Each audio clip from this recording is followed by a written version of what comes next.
नमस्कार, स्वागत है आप सभी का। आप देख रहे हैं इकोनॉमी टुडे। कारोबार जगत की तमाम खबरों पर रहती है हमारी नजर। मैं हूं अजय मिश्र। आज सबकी नजर होगी आरबीआई की पॉलिसी पर। क्या कुछ कहते हैं आरबीआई गवर्नर शक्तिकांत दास। वित्त वर्ष की शुरुआत हो चुकी है और थोड़ी देर बाद ये आरबीआई की जो पहली मौद्रिक नीति की समीक्षा है वो जारी हो जाएगी। लेकिन उस पर जाने से पहले आपको दिखाते हैं आज की हमारी टॉप लाइन्स क्या।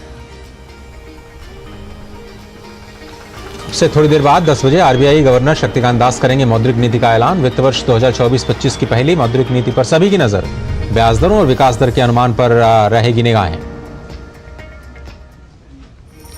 सर्विस सेक्टर में एक्सपोर्ट्स और डिमांड बढ़ने से सर्विसेज पीएमआई 13 सालों के उच्चतम स्तर पर पहुंचा। एचएसबीसी सर्विसेज पीएमआई इंडेक्स मार्च में 61.2 के स्तर पर, फरवरी में 60.6 पर थी। पहली बार 1 अप्रैल से ही आयकर रिटर्न दाखिल करने की सुविधा की शुरुआत हुई। पहले 4 दिनों में 23,000 लोगों ने भरे अपने आईटी रिटर्न्स। पोर्टल पर ITR 1, ITR 2, ITR 4 और फॉर्म 6 भरने के लिए उपलब्ध है। और सप्ताह के आखिरी कारोबारी दिन आज गिरावट के साथ खुले भारतीय शेयर बाजार। कल कारोबार के आखिर में हरे निशान के साथ बंद हुए थे सेंसेक्स और निफ्टी। तो ये कुछ टॉप लाइन्स जिन पर हमारी निगाह रहेगी। और आज की सबसे बड़ी खबर आरबीआई के मौद्रिक नीति समीक्षा से जुड़ी हुई 3 दिनों की जो मौद्रिक नीति समिति की समीक्षा बैठक है, आज उसका आखिरी दिन है। चालू वित्त वर्ष में एमपीसी की पहली समीक्षा बैठक है। आज RBI governor Shaktikanta Das MPC की बैठक में लिए गए फैसलों का ऐलान करेंगे। इस बार भी लोगों को उम्मीद है कि रेपो रेट में कोई बदलाव नहीं होगा। गौरतलब है कि इससे पहले वित्त वर्ष 2024 की अंतिम बैठक में एमपीसी ने रेपो रेट में लगातार 6ठी बार कोई भी बदलाव नहीं किया था और अभी ये 6.5% पर बरकरार है। 3 अप्रैल से शुरू हुई इस बैठक की अध्यक्षता आरबीआई गवर्नर शक्तिकांत दास कर रहे हैं। 6 मेंबर्स हैं और महंगाई और ग्रोथ से जुड़े तमाम मुद्दों पर चर्चा होने के बाद इस बात का फैसला लिया जाता है कि ब्याज दरों को स्थिर रखा जाए या फिर उसमें बदलाव किया जाए। 10 बजे इसका ऐलान होगा और 12 बजे प्रेस कॉन्फ्रेंस। सर्विस सेक्टर को लेकर एक अच्छी खबर है। वित्त वर्ष के आखिरी महीने यानी मार्च में सर्विस सेक्टर में जो तेजी देखने को मिली है उसकी वजह से मार्च महीने में भारत का सर्विस सेक्टर का जो पीएमआई है, परचेजिंग मैनेजर्स इंडेक्स, 13.5 सालों के उच्चतम स्तर पर पहुंच चुका है। एक मासिक सर्वेक्षण के मुताबिक मजबूत मांग की वजह से बिक्री और व्यावसायिक गतिविधियों में तेजी आई है, जिसकी वजह से सर्विस सेक्टर में ये तेजी देखने को मिली। दरअसल HSBC India Bharat services PMI कारोबारी गतिविधि सूचकांक जारी करती है, जो फरवरी में 60.6 पर था, अभी मार्च में 61.2 पे हो गया है। आपको बताएं कि 50 से ऊपर का कोई भी जो स्तर होता है वो एक्सपेंशन दिखाता है, यानी मांग बढ़ रही है। 50 से नीचे अगर इंडेक्स होता है तो इसका मतलब यह है कि मांग घट रही है। एचएसबीसी इंडिया सर्विसेज पीएमआई को S&P ग्लोबल ने सर्वेक्षण सेवा क्षेत्र की करीब 400 कंपनियों को भेजे गए सवालों के जवाबों के आधार पर तैयार किया है। सर्वेक्षण के मुताबिक सितंबर 2014 के बाद से जो निर्यात कारोबार काफ़ी तेजी से बढ़ा है। सर्विस सेक्टर की कंपनियों ने नए कारोबार की मात्रा में काफ़ी उछाल देखा, उनकी क्षमताओं पर दबाव बढ़ा है। ऐसे में कंपनियों ने मार्च के महीने में ज़्यादा नियुक्तियां भी की हैं, यानी नौकरियां भी दी हैं। अब केंद्र सरकार की तरफ से दवा ग्राहकों के लिए बड़ी राहत की खबर है। केंद्रीय रसायन और उर्वरक मंत्री मनसुख मंडाविया का कहना है कि मौजूदा वित्त वर्ष में आवश्यक दवाओं की कीमतों में कोई इजाफा नहीं होगा। केंद्रीय मंत्री ने कहा कि थोक मूल्य आधारित जो WPI है उसमें बहुत मामूली अंतर है और इसी वजह से 2024-25 में आवश्यक दवाओं की कीमतों में कोई भी बढ़ोतरी की इजाज़त सरकार नहीं देगी। एक आधिकारिक बयान के मुताबिक होलसेल प्राइस इंडेक्स के आधार पर 782 दवाओं के लिए मौजूदा सीलिंग की कीमतों में कोई बदलाव नहीं किया गया है और ये जो सीलिंग है वो 31 मार्च 2025 तक लागू रहेंगे। 90 रुपये से लेकर के 261 रुपये तक की 54 दवाओं की अधिकतम कीमत में करीब 1 पैसे की मामूली बढ़ोतरी हो सकती है। भारत पहले की तरह रूस से कच्चा तेल खरीदना जारी रखेगा। इस बारे में भारत सरकार की तरफ से अमेरिका को साफ तौर पर बता दिया गया है कि ऊर्जा सुरक्षा को लेकर के भारत को जहां से भी जरूरत होगी वहां से तेल की खरीद जारी रखी जाएगी। खाड़ी क्षेत्र और लाल सागर की स्थिति को देखते हुए अमेरिका का रुख भी बदला है। अभी तक भारत पर रूस से तेल नहीं खरीदने का दबाव बना रहा था, लेकिन अब अमेरिका का कहना है कि उसने भारत को रूस से तेल खरीदने के लिए मना नहीं किया है। असलियत में भारत रूस से जो तेल खरीदता है उससे बने पेट्रोलियम उत्पादों को यूरोपीय देश ही खरीद रहे हैं। पुराने रुख में इस बदलाव के बावजूद अमेरिका यह चाहता है कि भारत रूस से असीमित मात्रा में तेल नहीं खरीदे और जो भी तेल की खरीद हो वो कीमतों को लेकर के जारी अंतर्राष्ट्रीय नियमों पर आधारित हो। बाजारों का हाल देख लेते हैं। आज गिफ्ट निफ्टी की शुरुआत किस तरह से हुई आपको दिखाते हैं। गिफ्ट निफ्टी में आज गिरावट के साथ कारोबार की शुरुआत हुई। 22,539 का स्तर देखा गया। इसी वजह से आज सेंसेक्स और निफ्टी की ओपनिंग नेगेटिव टेरिटरी में देखी गई। सेंसेक्स 120 अंक नीचे 74,107 के स्तर पर खुला। निफ्टी में भी गिरावट देखी गई है, 40 अंक नीचे खुला है। फिलहाल 37 अंक नीचे निफ्टी 50 कारोबार करता हुआ दिखाई दे रहा है। मेजर इंडाइसेस नुकसान में दिख रहे हैं। आईटी सेक्टर पर दबाव, जहां पर फ़ायदा हो रहा है निवेशकों को, इसमें SBI life, doctor Reddy's, Nestle India, Tata consumers और डिवाइस लैब शामिल हैं। आधे से करीब 1.3% की बढ़त दिखाई दे रही है। घटने वाले शेयर में BPCL, JSW steel, Hindalco, tech Mahindra और एक्सिस बैंक शामिल हैं। 1 से करीब 2.25% की गिरावट इस वक्त दिखाई दे रही है।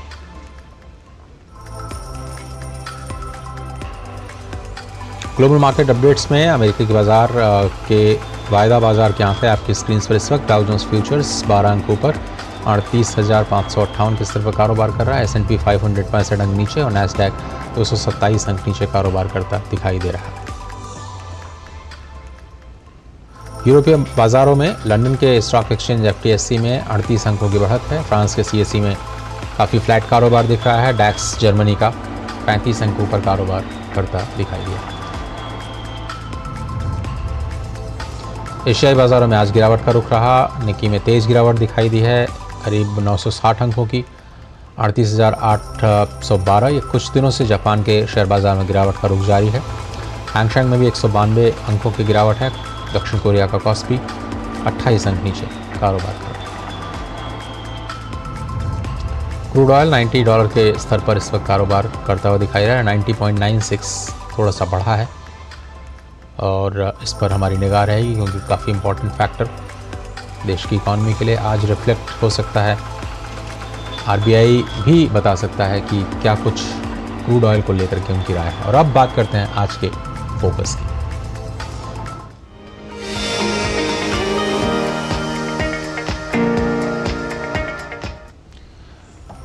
और जैसा कि हमने आपको पहली खबर में बताया कि आज मॉनेटरी पॉलिसी आने वाली है और यही हमारा आज का फोकस है। लेकिन आपको याद होगा कि आरबीआई ने एक्सचेंज में ट्रेड होने वाले करेंसी डेरिवेटिव पर नए नियम जारी किए थे। इसके बाद निवेशकों की चिंता देखते हुए टाल दिए गए। ये नियम शुक्रवार यानी 5 अप्रैल से लागू होने थे, मगर बैंकिंग नियामक ने अब इसकी तारीख बढ़ा करके 3 मई कर दी है।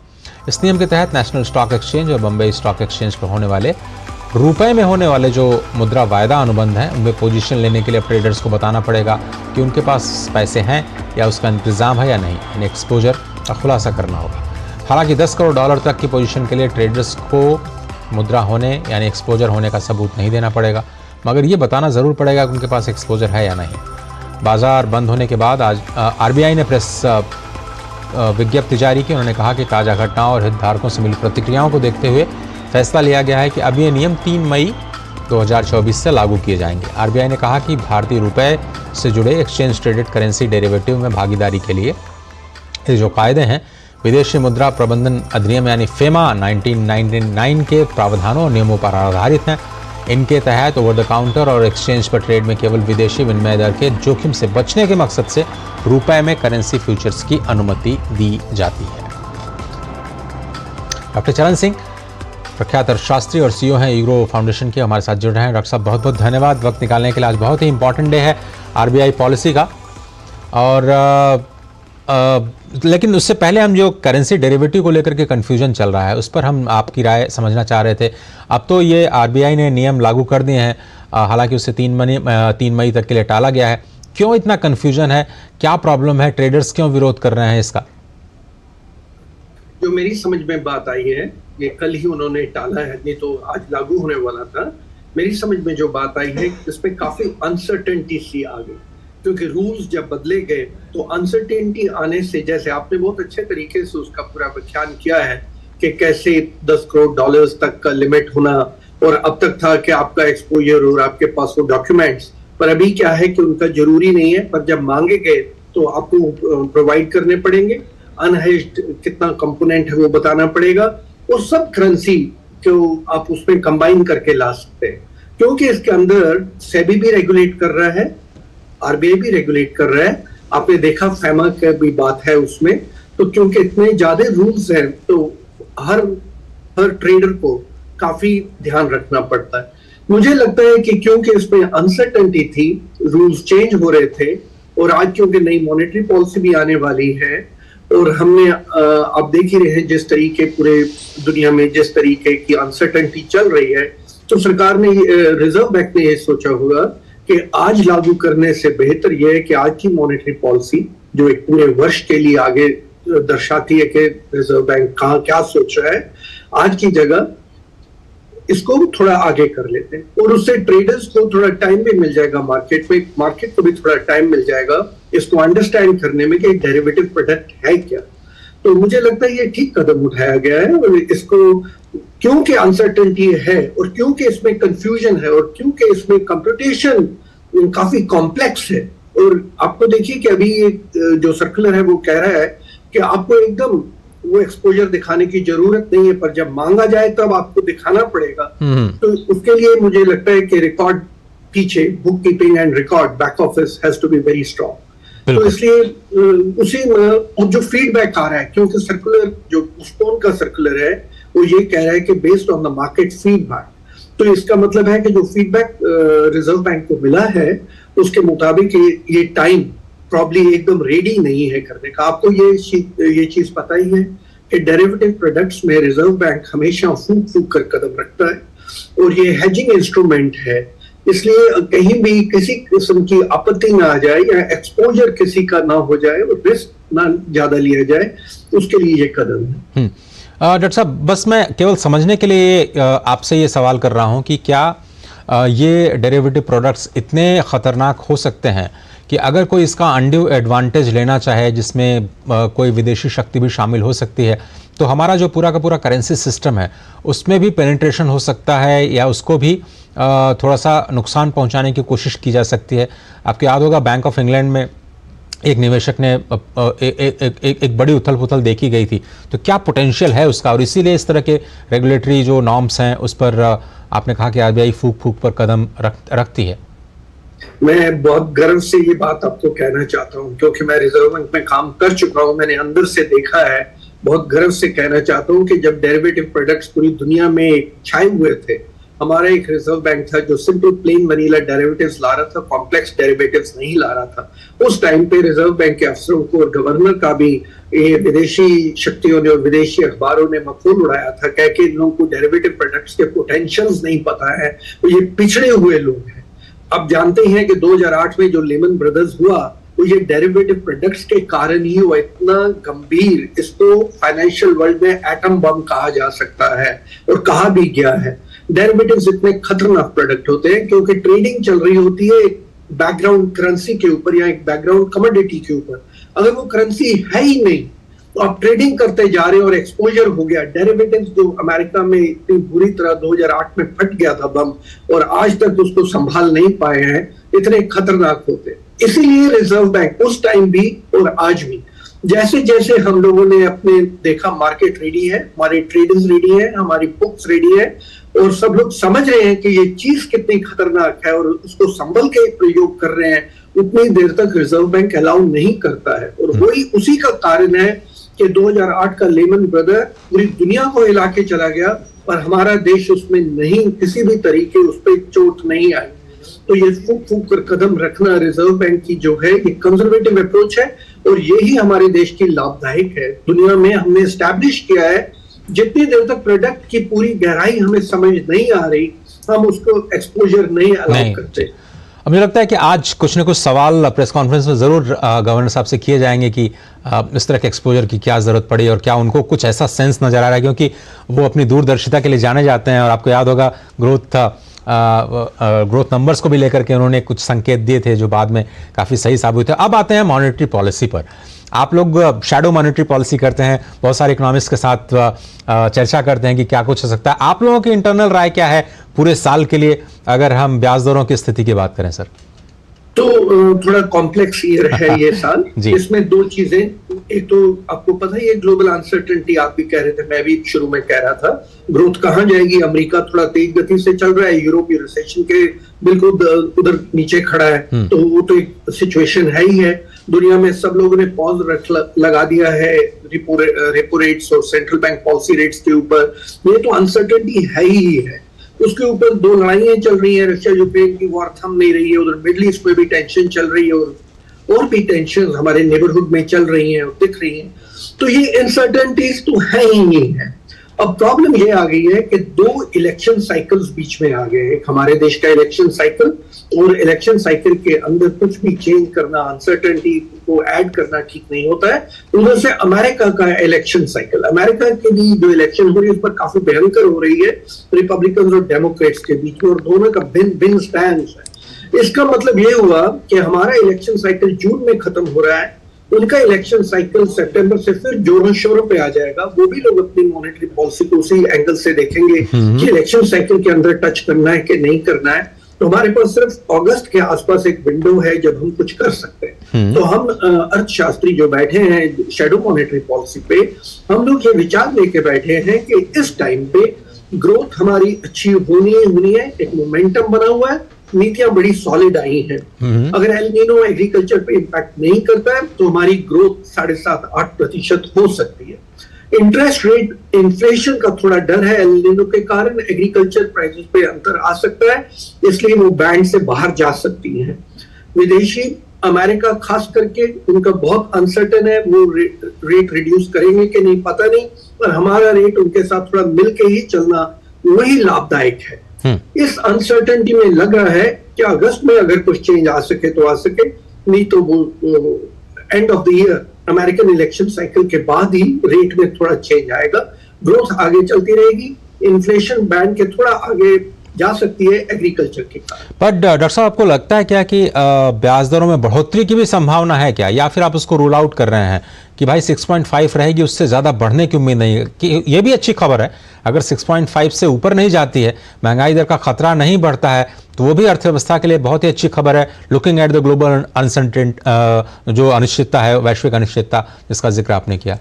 हम लोग रेज ऑफ रेपो को रूल आउट करके बैठे हुए हैं। हम लोग विश्वास के साथ चल रहे हैं कि अभी समय आ गया है कि उसको रिड्यूस करना है। ओके, ऊपर जाने की संभावना। अब सर, इन्फ्लेशन नंबर्स को अगर आप थोड़ा सा और डिटेल में वो जाएं तो बहुत सारे ऐसे फैक्टर्स हैं जो हमारे हाथ में नहीं है। मिसाल के तौर पर आज क्रूड ऑयल देखिए, जो ग्लोबल टेंशन्स हैं उसकी वजह से कमोडिटी प्राइस किस तरफ जाएगी, एल नीनो का आपने जिक्र किया, तो क्या वहां पर आपको ज़्यादा प्रेशर पॉइंट्स दिखाई दे रहे हैं?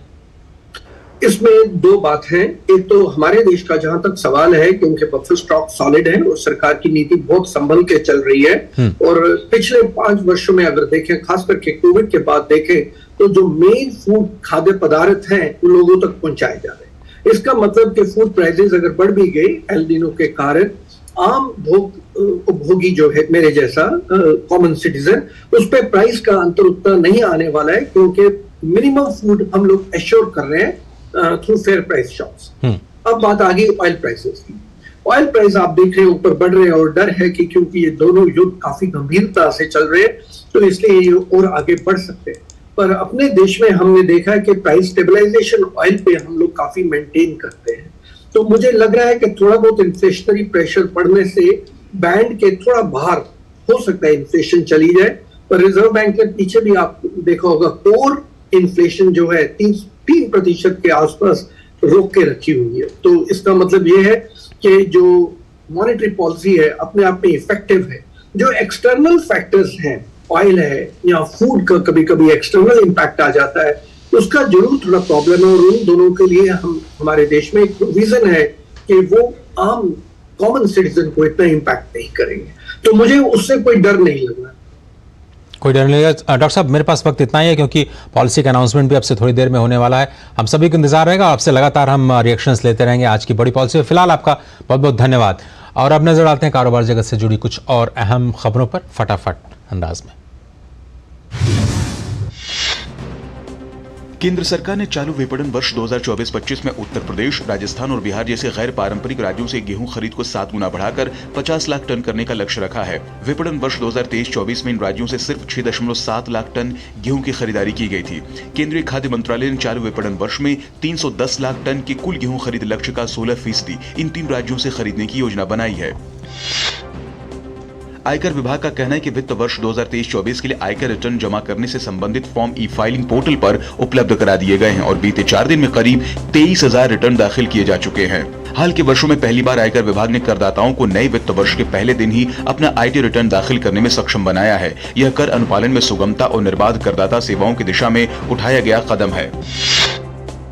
स्पेक्ट्रम के मूल्य निर्धारण, वैधता और भुगतान शर्तों से संबंधित मुद्दों पर चर्चा करने के लिए ट्राई ने एक परामर्श पत्र जारी किया था। इनमें मोबाइल सेवाओं के लिए नए 3 स्पेक्ट्रम बैंड 37 से 37.5 गीगाहर्ट्ज, 37.5 से 40 गीगाहर्ट्ज और 42.5 से 43.5 गीगाहर्ट्ज की नीलामी शामिल है, जिसके लिए स्टॉक होल्डर से उनके विचार मांगे गए हैं। यह पहली बार है कि 37 से 37.5 गीगाहर्ट्ज, 37.5 से 40 गीगाहर्ट्ज और 42.5 से 43.5 गीगाहर्ट्ज में 3 स्पेक्ट्रम बैंड नीलामी के लिए रखे जा रहे हैं। यह प्रस्ताव भविष्य में 5G सेवाओं के लिए 4000 मेगाहर्ट्ज स्पेक्ट्रम उपलब्ध कराएगा। सोशल मीडिया मंच एक्स ने भारत में अपने कम्युनिटी नोट्स कार्यक्रम का विस्तार किया है। यह एक तथ्य जांच सुविधा है जो लोगों को संभावित तौर से भ्रामक पोस्ट के बारे में जानने में मदद करती है। भारत में कम्युनिटी नोट्स कार्यक्रम की शुरुआत ऐसे समय पर की जा रही है जब दुनिया के सबसे अधिक आबादी वाले लोकतंत्र में आम चुनाव शुरू होने जा रहे हैं। भारत में शुरू होने के साथ ही कम्युनिटी नोट्स अब 69 देशों में सक्रिय हैं। देश की सबसे बड़ी दोपहिया वाहन कंपनी हीरो मोटोकॉर्प को आयकर विभाग ने 6 आकलन वर्षों के लिए ब्याज के साथ करीब 605 करोड़ रुपए का मांग नोटिस भेजा है। कंपनी ने शेयर बाजार को दी सूचना में इस बात की जानकारी दी। कंपनी ने कहा कि नोटिस में 308.65 करोड़ रुपए की कर मांग और 296.22 करोड़ रुपए का ब्याज शामिल है। दोपहिया वाहन विनिर्माता कंपनी का कहना है कि वो प्राप्त नोटिस की जांच कर रही है और अपील सुधार आवेदन दाखिल करने सहित उचित कदम उठाएगी। फिलहाल इकोनॉमी टुडे में सिर्फ इतना ही, लेकिन बड़ी खबर आने वाली है 10 बजे। आरबीआई पॉलिसी पर पल पल की खबर आप तक पहुंचाते रहेंगे। दीजिए इजाजत, नमस्कार।